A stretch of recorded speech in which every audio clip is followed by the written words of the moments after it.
Hello, my name is Steve Schreader. I'm the footwear buyer here at Midwest Mountaineering. Choosing footwear for any outdoor activity can be one of the most daunting and confusing parts of any gear selection. While choosing gear for other outdoor activities such as kayaking or camping can be more specific and niche, you're always going to have something on your feet, most of the time anyway. And so it makes your feet one of the most important parts of your body to protect and make as comfortable as possible, because your feet are your vehicle to see the world.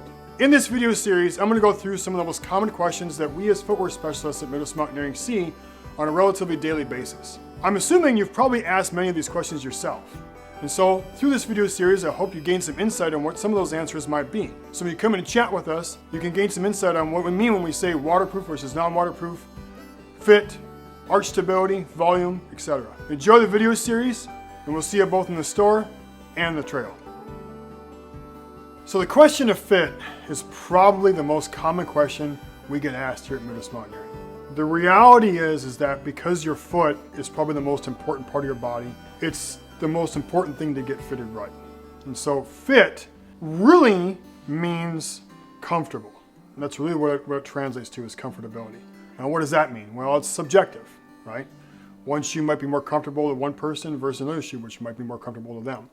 The old saying is that you need to break in a shoe, that you need to give it some time to actually get your foot accustomed to the shoe, or more or less actually have the shoe kind of soften up because it's super stiff, and you need to actually have the footwear itself, the boot itself, conform to your actual foot. While that still holds true for some footwear, primarily when we're talking about full grain leather shoes, the reality is that a lot of technology has come far enough now where it should be, most shoes, not 100% of the time, but most shoes should be comfortable right out the gate. You shouldn't necessarily need a quote-unquote break-in period for shoes. And so when you're fitting shoes, when you're at a shop, Midwest Mountaineering in this case, or anywhere, 90% of the time you should walk out of that shop with the footwear you're buying, whether it be high-end hiking boots or trail running shoes, should fit comfortable right out the gate, right out the box. There should be no issues. Now, there is still holds true that idea of breaking in. It's not so much of a stiff boot,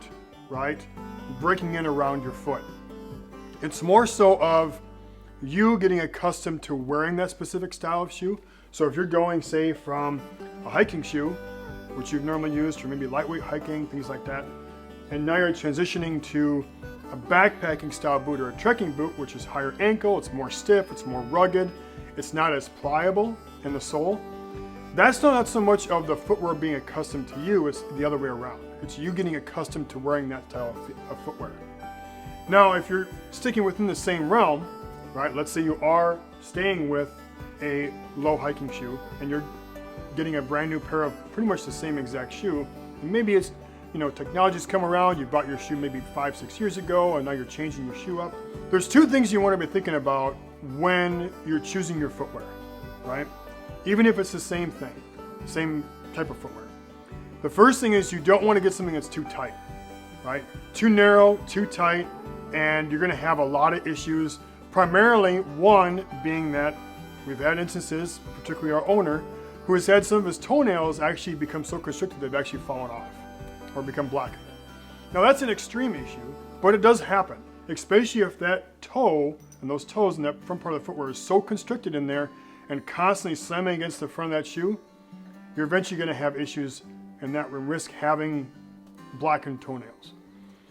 The other side, and more important side of things, is that the narrower the shoe and the tighter the shoe, while that makes it nice and constrict and make sure your foot is snug in there, if it's too tight and too narrow, that can also result in blood constriction. And that will in turn result a lot of times in those blackened toenails. So the tighter you have your shoe and your footwear around your foot, you might risk constricting blood flow to your feet. And again, your footwear, your feet being your most important part of your body when you're doing any outdoor activity, you want to make sure you got constant blood flow. Now, the other extreme is, okay, well, I go too loose. Right? I don't want to go too loose either, because there, as the tried and true explanation shows, is that you're going to end up with blisters, you're going to end up with rashes, things like that, where you have too much breathability, too much room in your foot, or not so much in the heel placement, but in the front of the foot where you get your foot slamming against the front of the shoe. It's going to cause a lot more issues as well. So really what we're trying to, when we talk about fit, is comfortability, but also narrowing down. So we've got kind of the best of both worlds, right? So technically speaking, what we're looking for is we're looking for two major things in relationship to footwear when we're trying something on, right? The biggest thing as far as fit go is making sure that our heel is locked into place, right? So when we're talking about any footwear, right, that heel is going to be cupped into that back heel cup. Any movement of that foot inside the boot when I'm walking and the heel popping in and out of that heel cup is what's going to cause blisters generally on the sides of your heel, which is 90% of where most people get issues with blisters is on the heel because it's too large and too loose and their foot's moving inside them. So as long as that heel is locked into place and is not moving when you're walking, even if you have a lot of room up here, if that heel is locked into place, you're good to go. Now, when we're talking about toes in the front part of the boot, if this is too loose, right, and I have too much room in between where my toes are and where the front of that shoe is, a lot of times that will result in the heel slippage, but it will also result in the toes slamming against the front of the shoe, especially when I'm going downhill, because gravity, of course, is the big rule. Even in footwear, if my foot is nice and locked in that heel cup, when I'm walking normally, the minute I put my foot up at an angle, gravity takes in, it's going to shove my toes into the front of that shoe. And if I have a significant amount of space between where my toes end and where that front inside of that boot cap is, I'm going to be slamming my toes against that every time I take a step down. So in addition to having the heel cup locked in, we want to have a little bit of room for your toes, but enough where you can barely feel the inside of that toe cup. What I mean by that toe cap is this part right here. And you can see on some boots where it has kind of an extra layer of material right here. On this Oboz sawtooth, you see it right here in the form of leather, and the sole tends to come up a little bit more. On the Keen, same thing. You have this toe cap right here. So what I want is my longest toe, which is not my big toe, it's actually my middle toe, to be able to nestle and kind of just feel a little bit barely when I'm really forcing it, the ridge of that interior material. That tells me that I have enough movement or enough room where my toes are not constricted, and also when I'm walking normally, my feet can actually splay out, okay? What I don't want to have, and we were talking about constricting earlier, is I don't want to have a shoe that jams my toes super tight, right? I want to have it nice and splayed out. Again, it should be comfortable right out the gate. I shouldn't feel as I'm sitting down here trying on a pair of boots that they're too tight and I'm going to have to walk in them for weeks upon end in order for them to stretch out, right? That shouldn't be the case. And if it is the case, then we have to look at a different brand or a different model. And so that's where a lot of brands have certain niches in the size of their footwear. So for example, Oboz is kind of right in the middle of the gamut.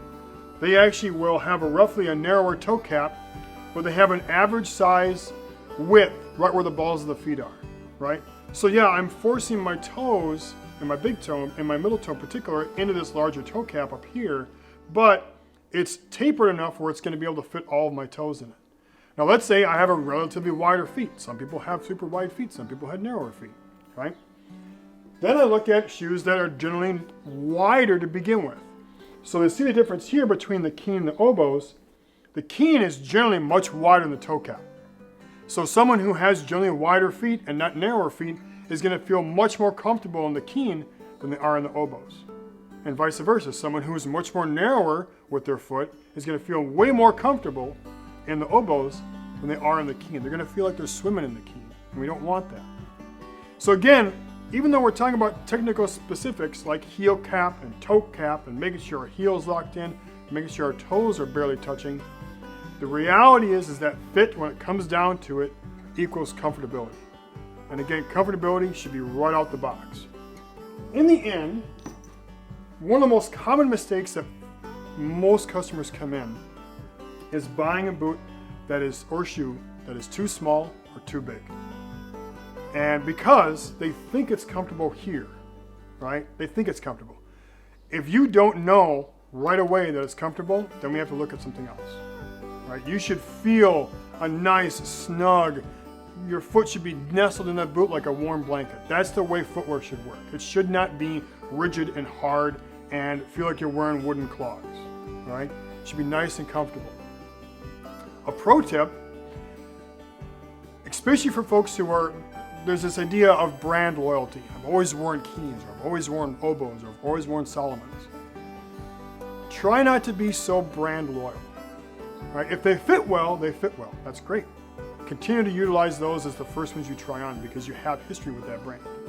But don't rely particularly on brand and color. When you come in, even if you've worn, say, Solomon's for years, you come in to look at your new footwear, try on a variety of different models and from different brands. Because technology is changing all the time, and you never know, okay, one style that was made maybe 10 years ago and it's been revamped might not be exactly the same anymore. It might fit a little bit different. So, when you're ready to look at what next footwear to get, you're still kind of hung up on, oh, I don't know what the exact fit is going to be. At least now you have some insights on what we talk about when we talk about fit and what we're aiming for when we're fitting you in different shoes.